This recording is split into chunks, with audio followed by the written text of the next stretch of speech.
It's 10 o'clock. This is Sky News at 10, our top story. The Prince and Princess, a public stroll and a public nod from William to assure that he too wants his wife back on the royal front line. Venturing into my wife's territory. She needs to be sat here to hear this because it's all about that. The questions of trust that still remain as it's revealed another royal photo was edited, but we have evidence of continued public support. Also on Sky News at 10 tonight, a red alert for the climate from the head of the UN, warning that conditions last year showed a planet on the brink. Stability, restraint and committing to a key Tory fiscal rule. The message from Labour's Shadow Chancellor as she prepares for possible power. China's tightening grip on the people of Hong Kong, now targeted by even tougher national security laws. The diet adopted by millions, which cuts back on the times you can eat, now questioned by researchers looking at its long-term impact. Levelling the playing field, the government's plan to protect fans and football's grassroots from instability in the game. And we'll take a first look at tomorrow's front pages. That's coming up in our press preview from 10:30 right through to midnight.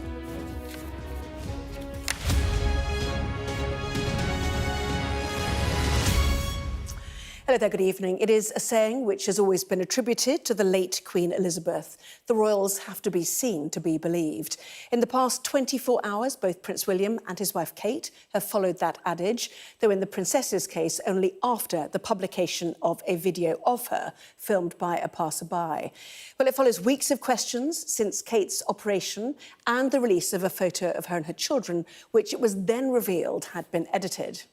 Well, the Waleses may take some comfort from the findings of an exclusive opinion poll carried out by YouGov for Sky News. When asked about whether people trust the royal family, Kate comes top with a positive rating of +30, closely followed by her husband. At the other end of the scale, Prince Harry and Meghan are at -25 and 27, the same territory as some politicians. There is, though, evidence of some disquiet over the level of information provided about the Princess of Wales's medical issues.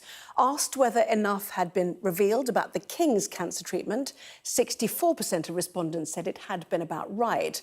But when asked about Kate's operation, fewer than half of those questioned, 41%, said they were happy with the information released. Our royal correspondent, Rhianna Mills, has more. All right. For a man, I'm told, is deeply frustrated by the current scrutiny, you wouldn't know it. Prince William was in Sheffield focusing on his homelessness project when he knows that everyone is still talking about Kate and not her early years' work. Venturing into my wife's territory. She needs to be sat here to hear this. This is the video of them together that's gone viral. Seen at a farm shop in Windsor, showing the princess appears to be okay after weeks of vicious conspiracy theories about her health. The palace don't like it, but in some ways it does succeed, where this photograph failed and just caused more rumours. It's also now come to light that this picture, taken by Kate of the Queen and her grandchildren, was also altered. A photo forensics expert telling us there are at least 3 vertical edits and a variation in the light reflections in their eyes. But despite everything, a poll for Sky News seems to suggest it's not having an impact on their reputation. I just thought it's so common that this happens nowadays, photoshopping and image altering. Didn't really think much of it. I think somebody's health matters are their personal matters, and while we might have an interest, I think we should leave it at that. I wish they would leave them all alone and let them get on with their life. It would be a lot better. There's not really a new strategy in place. They simply hope that carrying on with their work will maintain their credibility, especially among those who may doubt them. Having someone like Prince William support this campaign and want to deliver it and end homelessness, I think is absolutely huge. From Buckingham Palace, these unexpected pictures of the King meeting Korean war veterans were a reminder of their slightly different tack, keeping the monarch visible as they all realise they can't control social media. I actually do think that the never complain, never explain strategy. It's just not feasible. So just look at the amount of coverage there is on social media that comes out of the palace about the royal family. Look at the information we're given. I do think that strategy has been adapted quite significantly.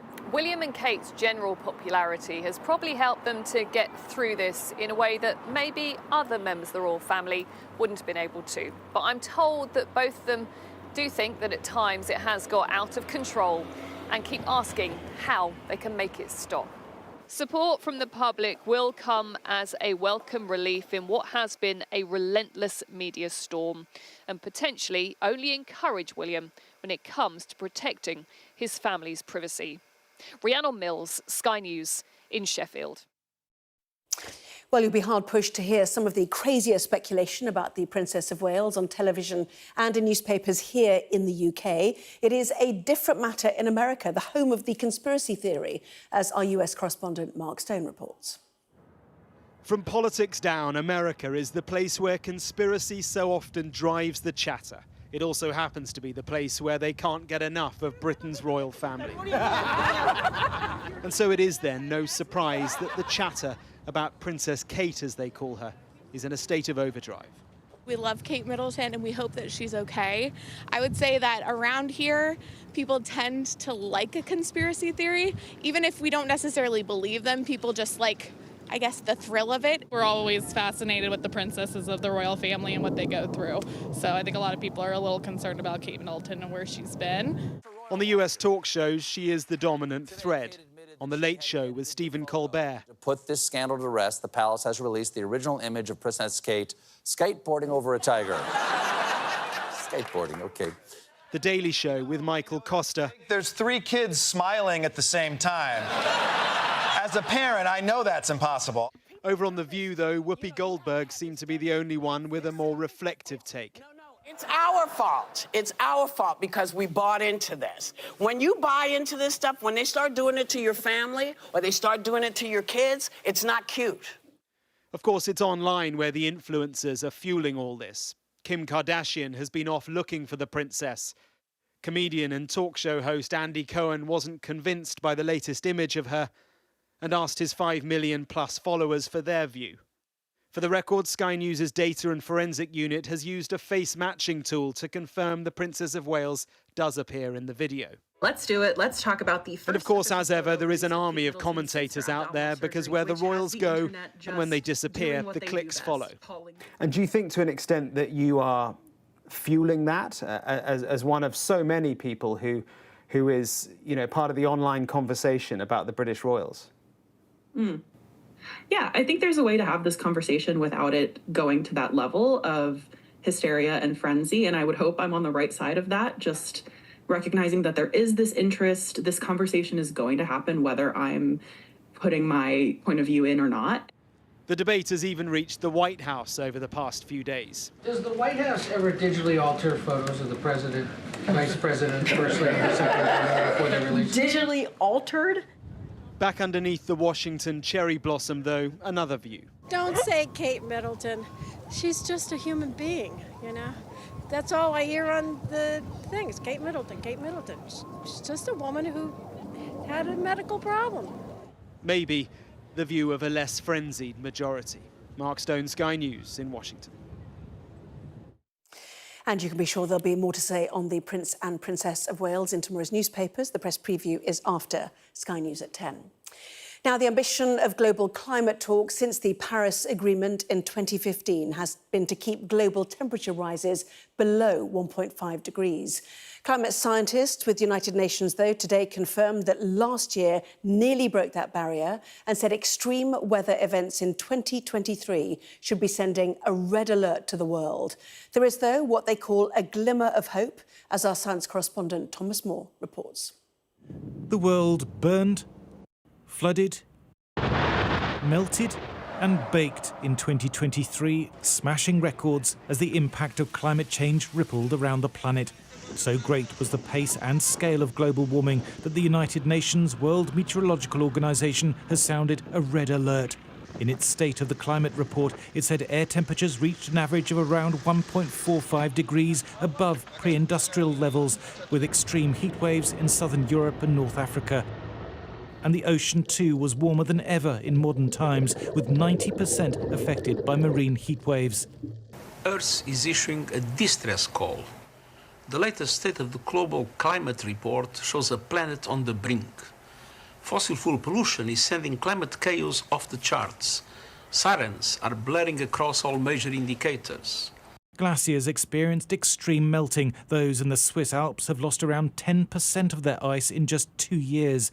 Melting ice drove up sea levels. The rate of rise over the last 10 years has more than doubled compared to the decade between 1993 and 2002. And more extreme weather and climate added to food insecurity, which affected 333 million people last year, up from 149 million before the pandemic. The report says the rapid rollout of renewables is a glimmer of hope. The global capacity of wind, solar and other clean energy increased by more than 500 gigawatts last year. That is huge. Maintain the trend and it is humanity's best chance of reducing carbon emissions. Even in the cost of living crisis, scientists urged governments to double down on moving away from fossil fuels. Every day of inaction causes decades, centuries, and even longer of a changed climate. And so even though we have these short-term problems, it's really essential to target cutting greenhouse gases, especially carbon dioxide, in the short term. It is extraordinary for so many climate records to be shattered in 1 year. And already scientists are warning there's a high probability that 2024 could be even hotter. Thomas Moore, Sky News. The Shadow Chancellor, Rachel Reeves, could be in charge of the nation's finances by the end of the year. And she told Sky News today that she was aiming for stability because that would be a change. That stability includes, for the first time, matching a government pledge over falling debt. She was speaking to our economics editor, Ed Conway. A scene from Britain's industrial heartlands, where a young, promising company is 3D printing car parts. If this country's going to get more growth, it'll depend on places like this. And growth is what the Shadow Chancellor is promising. The only question is, how? In a way, stability is change, because all we've had the last 14 years is instability. Her pitch at a prestigious lecture in the city is that what people want is not necessarily more action, but less. I am confident that we can realise our potential as a country, because I go around Britain and I see so much potential, so many fantastic things happening, and you look at the GDP and the productivity numbers and it's just not there. We need to mobilise all the resources at our disposal to grow our economy, and I'm determined to do that. But just to be clear, have you got more in the tank? Are there more policies? I understand you don't want to necessarily divulge what the policies are. Maybe you're worried the Conservative Party might steal them. But do you have more policies ready to go when you get into government, or is this basically it? Well, we've already set out, for example, how we would extend the windfall tax. But I'm not so interested in what you've already set out. I'm more curious about whether you have more beyond what you have currently set out. Well, when the election comes, obviously we'll publish a manifesto. Can you understand why people feel a bit frustrated? They want to hear more policies. I'm frustrated. I wanted a general election. There needs to be a general election. People are frustrated after 14 years that we're going backwards. And while Rachel Reeves hasn't said so in as many words yet, the wheels are already whirring behind the scenes. Now, as I understand it, there is a plan for an emergency budget within 100 days. There's a plan for a spending review as well. But because Labour's so worried about what markets will do, they're worried about the Conservatives stealing their ideas, they just don't want to talk about it. And so you get the impression of them having no new policies. They say they do, but for the time being, they're keeping them under wraps. Back in the Midlands, Rise 3D is making, or rather printing, its parts. Like the Shadow Chancellor, they worry Britain may be left behind. Irrelevant of the government, whoever gets in power next and whoever the people vote for, there needs to be an industrial strategy. And I think manufacturing is the backbone to not only provide more jobs, provide more opportunity, provide more excitement in the economy and in the country and in people actually going to work and doing something that's valid, but it's nice to manufacture something. But many remain unsure about what Labour stand for. More of the same or something different? From what we know so far, it's very hard to tell. Ed Conway, Sky News. Well, our deputy political editor Sam Coates is in Westminster. So, Sam, Rachel Reeves said she wants stability if she becomes Chancellor. But stability means a straitjacket, does it, on spending? That's absolutely the right question this evening, Anna. Look, tonight, Labour's Shadow Chancellor has done something big, important and new. She has committed Labour, if it gets into government, to cutting and pasting a key plank of the Tories' economic policy. It's that bit of the economic policy known as fiscal rules. An ugly phrase, but that basically is a system of constraining how much you can borrow once you're in government. Now, you might remember the budget a couple of weeks ago, the Tory Chancellor, Jeremy Hunt. He didn't have very much money to play with in that budget precisely because of the fiscal rule that Rachel Reeves has decided to copy today. So that quite possibly means that Labour will be able to borrow less and invest less in public services than many on their side would want. Look, the reasoning for this is clear. Labour thinks it cannot look too disciplined in the eyes of the public when it comes to how it will spend public money and how much it will borrow. But my goodness, Anna, there is already a backlash tonight. Sharon Graham, the head of the big Unite union, she's saying, why are you playing and copying these fictional fiscal rules and chasing imaginary growth targets rather than doing things that matter to people? It creates an instant dividing line with the Scottish nationalists, the SNP, up in Scotland. Look, some will say this was a sensible thing to do ahead of a general election. Some will wonder whether Rachel Reeves really needed to make this announcement, given that Labour is 20 points ahead in the polls. Sam, live for us there in Westminster. Thank you. Now, Nepal for decades provided thousands of men to serve as Gurkhas in the British Army. Now the country is the source of thousands more mercenaries fighting for Russia in Ukraine. Sky News has spoken to one former soldier who said they were lured with lavish promises only to be used as cannon fodder. From the Nepali capital, Kathmandu, our Asia correspondent Cordelia Lynch reports. It is the perfect recruitment tool for Russia. Excited-looking Nepali men about to join the fight against Ukraine. Mercenaries, some lured by money, some misled, and some who never make it back. Ganesh spent 4.5 months fighting in Ukraine. He says they were used as cannon fodder, positioned ahead of Russian soldiers. For the first 2 weeks of training, life was good. But once we were sent to Ukraine, we didn't have enough food and were beaten by the Russians. It was really bad. What was it like for you on the battlefield? It was very frightening.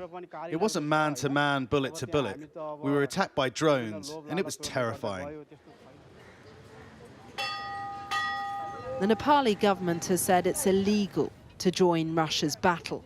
It's asked Moscow to return its men and its dead. A former foreign minister here, citing testimony from men returning from Ukraine, says up to 15,000 Nepalis are fighting for Russia currently. Estimates vary wildly, but Sky News understands the number is closer to 2,000 and likely growing.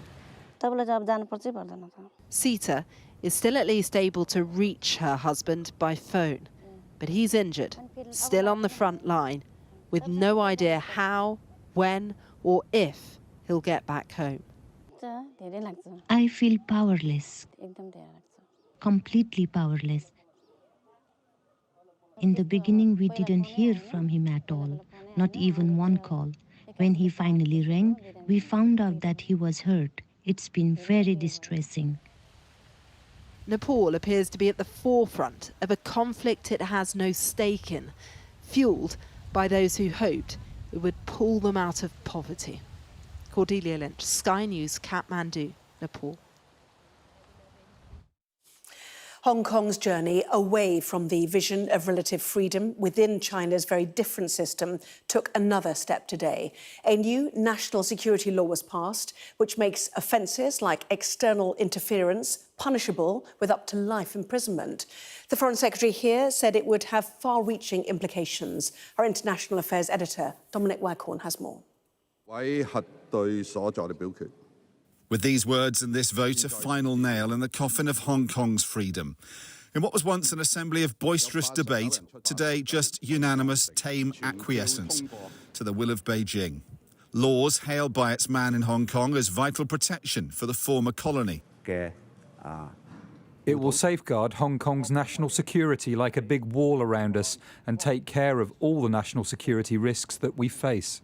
But speaking in exile in London, one democracy campaigner said the bill consigns Hong Kong to isolation and economic decline. John Lee and all the supporters are illusional. All these developments recently, including the implementation of the national security law, mass persecution, driven out all the civil society and also foreign NGOs, has caused Hong Kong, its economy, its prospect, and people's well-being and livelihood. The people of Hong Kong have fought these security laws for more than 2 decades. Their first attempted introduction provoking huge protests in 2003, with many more to come. The vaguely worded legislation empowers a chilling crackdown on dissent, say critics. Designed to impress more than anything else just one man, the authoritarian ruler of China, Xi Jinping. Hong Kong's former British rulers say the laws yet again rip up the idea of one country, two systems that China promised to honour at the time of its handover. Britain's Foreign Secretary Lord Cameron saying the broad definitions of national security and external interference will make it harder for those who live, work and do business in Hong Kong and enable the continuing erosion of freedoms of speech, of assembly and of the media. Beijing's hand-picked puppet rulers of Hong Kong have prevailed at the cost of its liberties and most likely its economic prospects. Competitors across Asia rubbing their hands with glee. Dominic Waghorn, Sky News. The first person in England and Wales has been sentenced for the new offence of cyber flashing. Nicholas Hawkes was jailed for 66 weeks after sending unsolicited explicit photos to a 15-year-old girl and a woman. 2 people have been arrested after a dog attacked a number of people in South London. The incident took place around Home Road in Wandsworth, with 4 people taken to hospital with non-life-threatening injuries. The dog, believed to be an XL bully, was shot dead by officers. Sky News has learned that hundreds of jobs at the fashion retailer Ted Baker are at risk, with its British operation on the brink of administration. The move is expected to result in store closures and job losses. Sources say the brand will continue to trade through the insolvency process. Well, it is the latest trend in dieting, and even the Prime Minister is said to be on board. Fasting for several hours or even a whole day while limiting eating. For some, it works, they lose weight, and it's reported their blood pressure can drop. But new and unpublished research suggests they may be more susceptible to cardiovascular disease. Here's our health correspondent, Ashish Joshi. Are you fasting today? No, not today. I fast probably once or twice a week. Suzanne turned to intermittent fasting about 5 years ago to manage her menopausal weight gain. I eat for 8 hours and then fast for 16. Intermittent fasters like Suzanne only eat during a window of up to 8 hours and go without food for the rest of the time. Famous fasters include Rishi Sunak, Jennifer Aniston and Elon Musk. What does intermittent fasting do for you? What are the benefits for you? It's given me so many benefits. I sleep better, my eating is controlled, I don't crave food, my blood sugars go down. I have a tendency to have high cholesterol in my family, so I keep an eye on that. And when I fast, I know it has benefits to knock that down. But a new report from the United States has found this way of controlled eating could have potentially serious health risks. It found that people who fasted for 16 hours or more a day had a 91% higher risk of death due to cardiovascular disease. And among people with existing cardiovascular disease, fasting for 14 to 16 hours a day was associated with a 66% higher risk of death from heart disease or stroke. It found time-restricted eating did not reduce the overall risk of death from any cause. The report is not peer-reviewed, and its own authors stress that this kind of study could not prove cause and effect. It only looked at 2 days worth of food intake, and it only looked at the people who didn't eat for 16 hours or so over those periods. We don't know why they did it, we don't know what they were eating, and we're forgetting that the food you eat is possibly more important than if you're having breaks in between eating for either cultural or health reasons. The warnings will certainly stop some people from intermittent fasting, but for others like Suzanne, they'll continue because they're convinced it is doing them more good than harm. Ashish Joshi, Sky News. Finally, foreign money has made millionaires of many footballers and swelled the values of some of the country's top teams to the billions. The new independent football regulator, though, will not try to control foreign ownership. The Secretary of State for Culture, Media and Sport said today what it will do is have a mission to ensure the sport is financially sustainable, as our sports correspondent Rob Harris now reports. Football supporters raging against ownership to ensure their clubs still exist to support. Protests now with political power behind them. The Culture Secretary presenting long-delayed plans to regulate the game. How do you feel about the football regulator today? Do we know what's happening? No? Still work to explain to these Leyton Orient players before taking the bill through Parliament. We're bringing in a football regulator to make sure that football across the board is financially sustainable.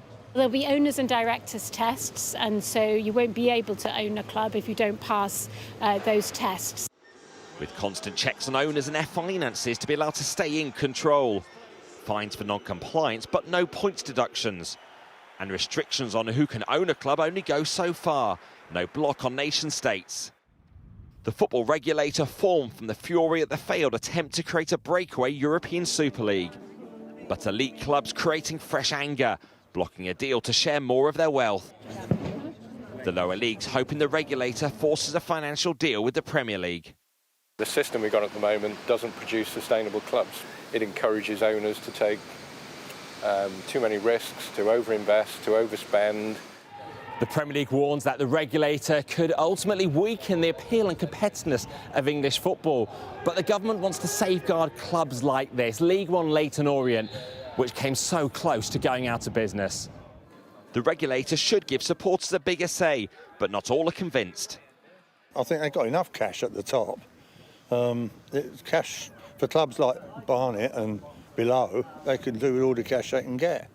I'd like to make sure that they enforce these rules, and let's see them punish the real culprits. I think it's a great idea, and it's well overdue. All the clubs in lower leagues could do with more of the income that's generated at the top end. Whether handed too much power or not enough power, the football regulator could soon become the destination for every grievance in the game.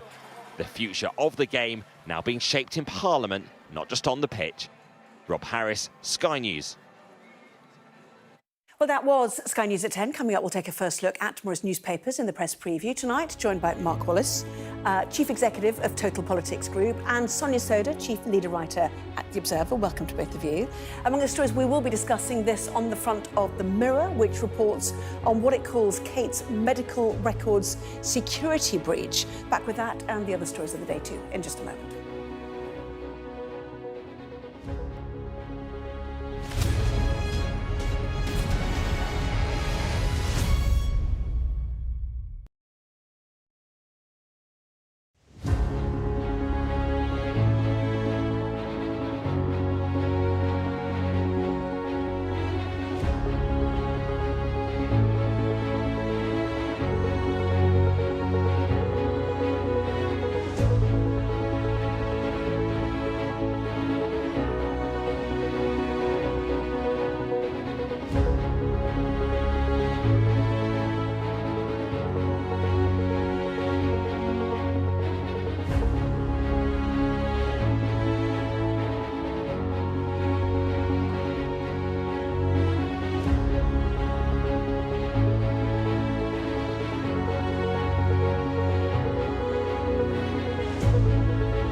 Well, this is Sky News. In just a moment, the press preview, a first look at what is on the front pages. First, though, our top stories this evening. The Prince of Wales has been carrying out royal duties in Sheffield today, following the publication of pictures of the royal couple shopping last weekend, the first time that they've been seen together in public since Kate's operation. Climate scientists have issued a red alert to the world after global temperatures reached record highs last year. And the Shadow Chancellor Rachel Reeves has been setting out her party's economic aims and for the first time matching a government pledge over falling debt. But the head of the Unite Union says Labour's growth plan is for the birds.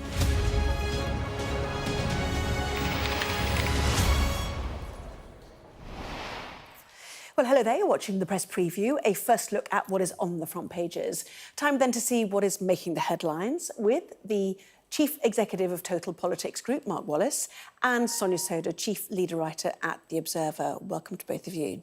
So, to the front pages, let's see what's leading, shall we, tonight. The Mirror reports on claims that unauthorised staff have tried to access Kate's medical records in hospital. That is also the lead story for the Daily Mail. The headline, staff at Kate's hospital tried to access her records. The Sun leads with an exclusive from the shopper who filmed the royals. He says, I saw Kate with my own eyes. When will trolls lay off? The Star leads with the many conspiracy theories about the Princess of Wales as she recovers from abdominal surgery. Their headline, World Goes Mad After Woman Goes Shopping. That story is also on the Daily Express. The headline, Prince focuses on driving forwards and not Kate rumours. The Eye leads with comments from the Shadow Chancellor Rachel Reeves, who promised a Labour government would not repeat the mistakes of New Labour. Financial Times follows the same story, focusing on the Shadow Chancellor's pledge to borrow only to invest, similar to the fiscal rules of Gordon Brown. And the Metro has coverage of the first person in England and Wales sentenced to the new offence of cyber flashing. Front of the Daily Telegraph, a warning from Kemi Badenoch that Britain's diversity drive has been counterproductive. And meanwhile, The Guardian focuses on social media's role in the surge of young people hitting what they are calling a midlife crisis. Well, let's get the thoughts then of our guests tonight, Mark Wallace and Sonia Soda. Welcome to both of you. Kicking off with the Daily Mirror and, in fact, the Daily Mail, both of whom are discussing, well, the miracles at a Royal World exclusive, that Kate's medical records, there has been an attempted security breach about those details. That's right. So she was treated with abdominal surgery at the London clinic back in January, which is a hospital that treats a lot of senior royals. In fact, it's where King Charles is having his cancer treatment. And it's a source at that hospital who's gone to the press and said that the hospital is investigating a breach of confidentiality. And the allegations are that staff at that hospital tried to access Kate's private medical records. I mean, I guess we would assume that it's in order to sell details to the press. We all know there's been an absolute feeding frenzy around her this past week. It's quite hard to make sense of, actually. I was on holiday last week and I sort of came back and I was like, gosh, the country has gone mad while I've been away. But yeah, so that's what this hospital source says. The Mirror and the Mail have gone to the Palace for comment. The Palace has just said it's not for us to comment on. It's for the London clinic. They're not denying that Kate and the household were informed about this potential privacy breach and about this investigation that's happening. But I mean, if it comes to pass that this is what happened, and you've got to, it's very worrying that you've got a source going to the press and saying that this is what's happened, and you've not got the Palace denying it. It's extremely worrying because, it's against the law for hospital staff, whether they're working in a private setting or the NHS, to breach patient confidentiality or to attempt to breach patient confidentiality. So it's extremely worrying. I'm sure it's going to be really hard for Kate and for Prince William, but this is a hospital that treats the other members of the royal family too. To be fair, the Daily Mail does quote at least the Daily Mirror, so the world exclusive still stands. It stands with the Daily Mirror. And only quotes a hospital source. We're waiting to hear back. Obviously, we can't verify this ourselves. This is a major security breach, says this hospital source, and incredibly damaging for the hospital, given its unblemished reputation for treating members of the royal family, as you suggested.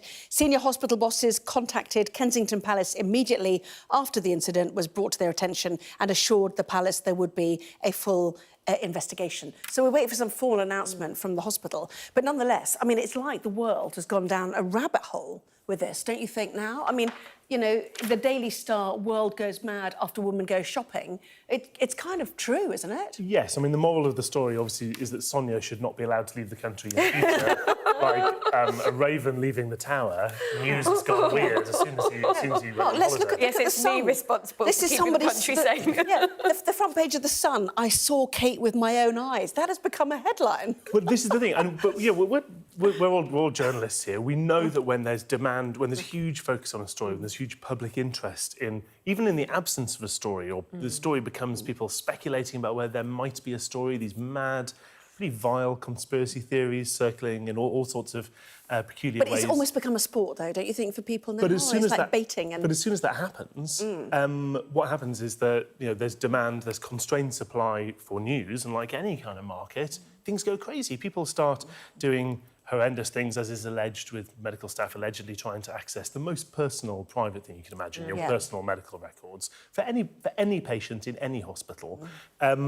This amazing feeding frenzy around being spotted at a garden centre. You know, Lord Lucan rides Shergar to a local Wetherspoons this coming Saturday. Watch out.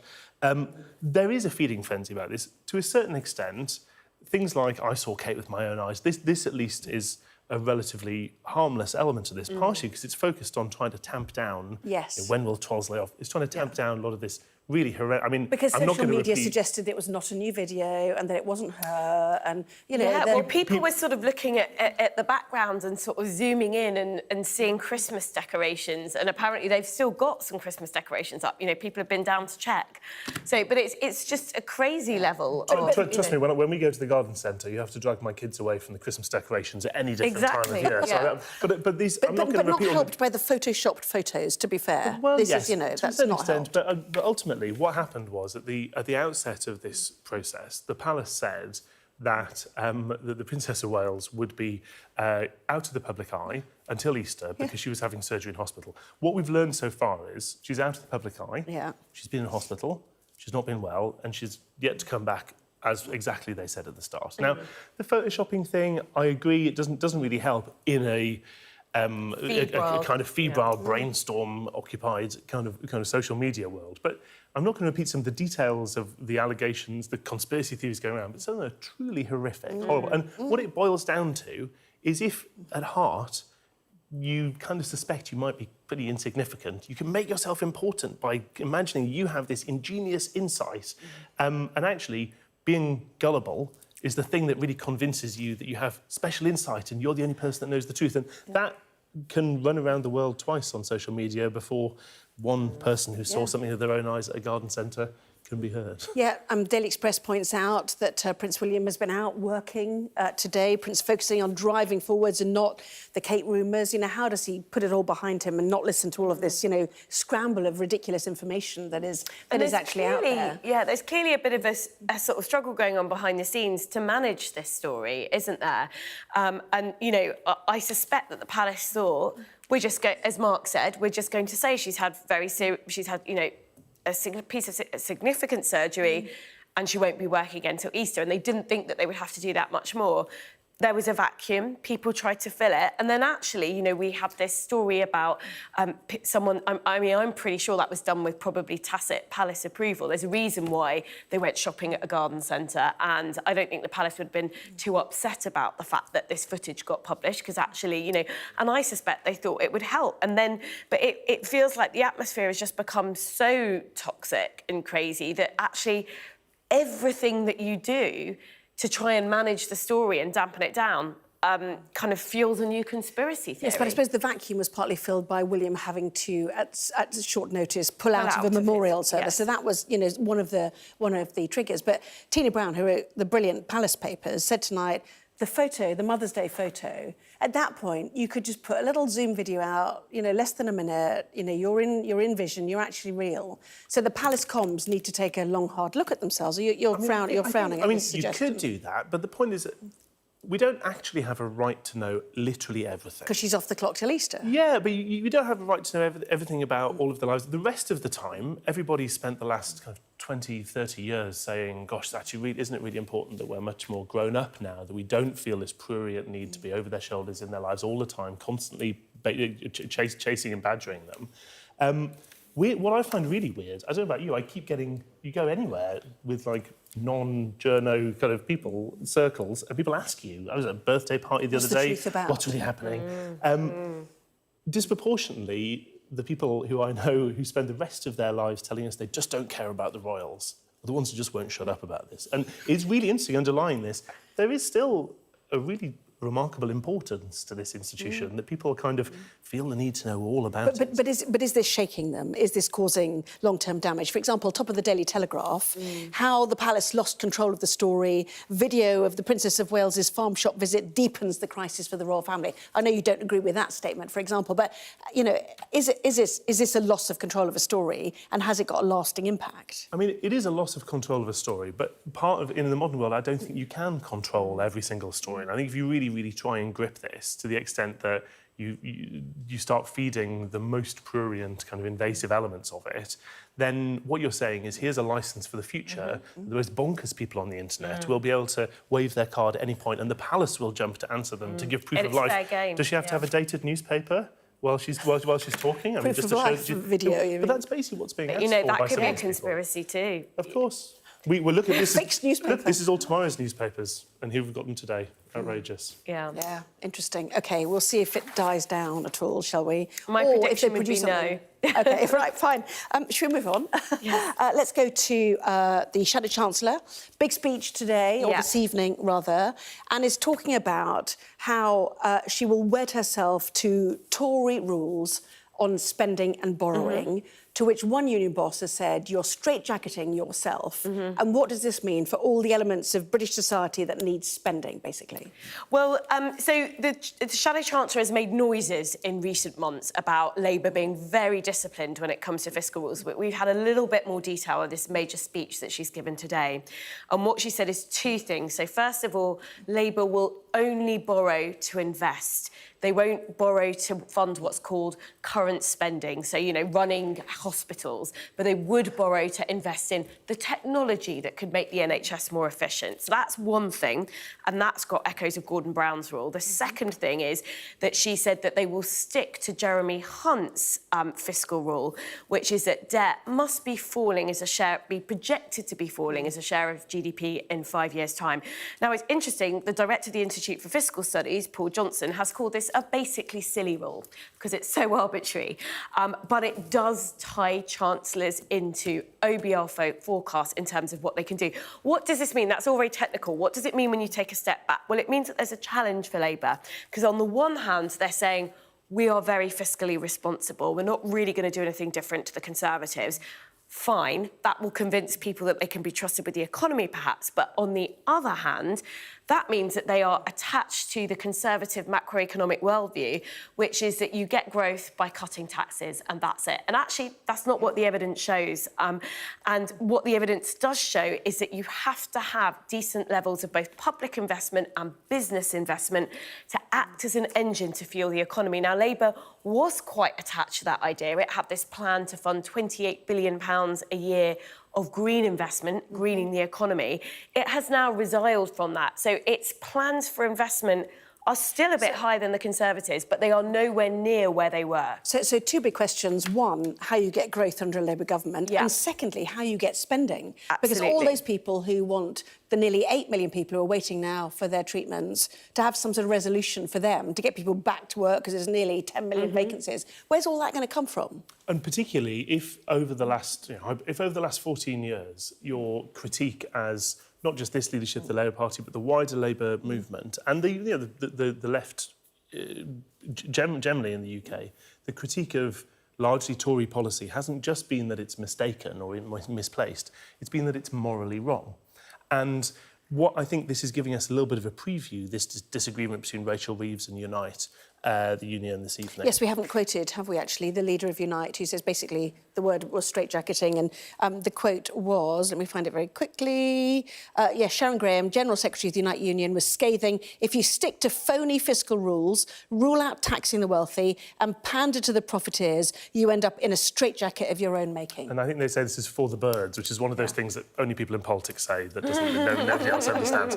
But this is a little bit of a preview of what I think you would see under what looks very likely to be forthcoming Labour government, which is when the government then say, well, actually, we can't raise the 2-child cap on child benefit. We can't get rid of the bedroom tax. We can't change all the tapers and thresholds on universal credit or abolish it. We can't do all of these things, certainly not at once, which is one of the things that Rachel Reeves, I think, rightly is saying. You have to square not just, well, that isn't practicable, but you have to square, well, but that's totally wrong. How could you not undo all of these things at once? I think that is going to cause... It's a nice problem to have. Better to have that problem being in government than being in opposition. Yeah, absolutely. But it's going to be difficult. Yeah. Need to take a break. Apologies. Got some breaking news coming up after the break, and more from the papers as well, including this on the front of The Guardian, which says social media has been blamed for a surge in young people hit by what they call a midlife crisis. Plenty more in just a moment.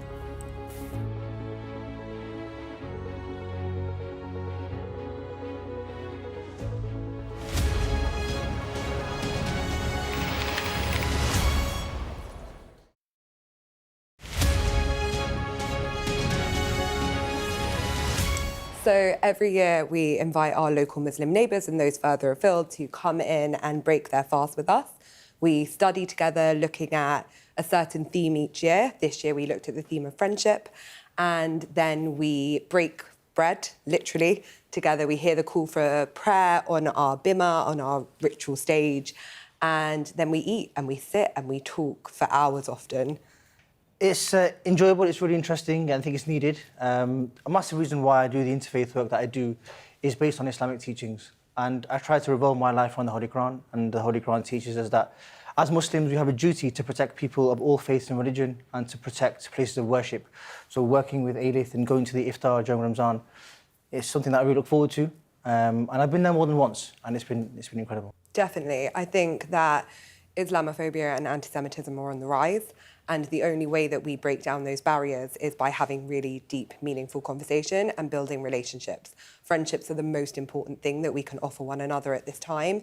I think there'll always be conflict in the world. There'll always be issues and conversations that need to be had. And events like this, interfaith events, are super important for us to have an open, honest conversation. On stage at the Interfaith, we were talking about how our friendship began working with the United Nations and how it's just developed over time. And we've had hard conversations, bearing in mind the current conflict. But it's important that conflicts don't drive wedges between friendships. Rather, we use the friendship for conversation and dialogue so we can move together and build the bridges of unity and unite on our common denominators.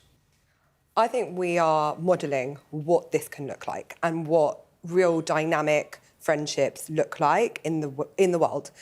We are publicly showing how we can talk to one another, be together, and putting an image out for the younger generation of this is something you can do too, it's something you can achieve. When they see people their own demographic do it, it feels more attainable to them. The beauty of social media is that you're able to put out messages that can reach a vast audience across the world. And there are a lot of misconceptions of the Jewish community and the Muslim community. I think having a platform on social media allows you to remove misconceptions, allows that space for conversation and dialogue, which is so important, and for us to work together to make the world a better place.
Let's bring you some breaking news, and it relates to how we started our press preview, and that is that we've heard from the Information Commissioner's Office, that's the UK Privacy and Data Protection Watchdog, who said it had received a breach report. We can confirm that we have received a breach report and are assessing the information provided. Don't know exactly what that relates to, of course, but it does follow the reports in the Daily Mirror and subsequently the Daily Mail as well, that unauthorised staff had tried to access Princess Kate's medical records while in hospital. Kensington Palace has said this is a matter for the London Clinic.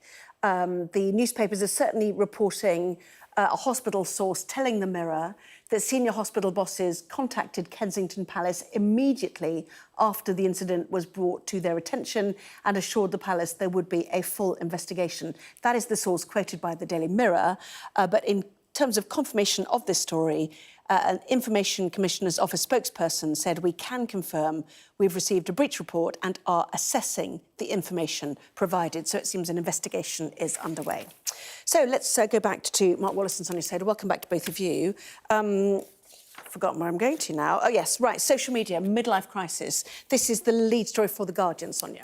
Yes, that's right. So the US Surgeon General, Dr Vivek Murthy, is on a visit to the UK, and he's used his visit to warn about a crisis in the well-being and mental health of young people, which we've had a lot about in recent years. And he's pointing to survey data that shows that in the US, around 2017, I think it was, a trend flipped. So previous to that, young people, so aged 15 to 24, were proving to be happier and have higher well-being in surveys than older generations. And in 2017, that flipped.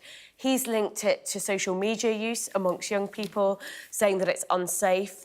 You know, I think there's a wealth of concerns out there about how young people interact on social media, the stuff they're able to access, like violent porn, other kinds of quite troubling content that's completely age inappropriate, you know, bullying online.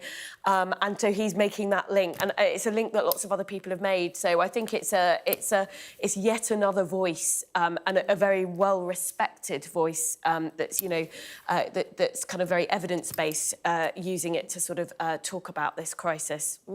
Let's go to the lead story in the Daily Telegraph now. Kemi Badenoch suggesting that Britain's diversity drive has been counterproductive, and has said she warned that inclusion policies must not come at the expense of white men. Well, it's quite an interesting report. I mean, it's a very, as we were saying before, the Telegraph are very, very good. They have very, very good headline writers. But actually, when you drill down into this story, some of this comes from the back of the Independent Inclusion at Work panel that Ms Badenoch commissioned in order to look into the practical effects of the way these kind of policies are being implemented, the way this kind of training happens in different businesses, and to what extent is it effective, to what extent are there downsides. And I think particularly where some of what's being talked about, for example, the report recommended bosses avoid diversity schemes which alienate certain groups, such as the white working class. And part of this is a question of when equality, egalitarianism is about understanding, or is it about division? And that about unifying people, it's a very different matter. OK. And she also... I've run out of time. OK. Such a shame. We can hear from you later, though. That's good. Sonia Soda, Mark Wallace, thank you both very much indeed. We'll see you in the 11th. Right now, here's the weather.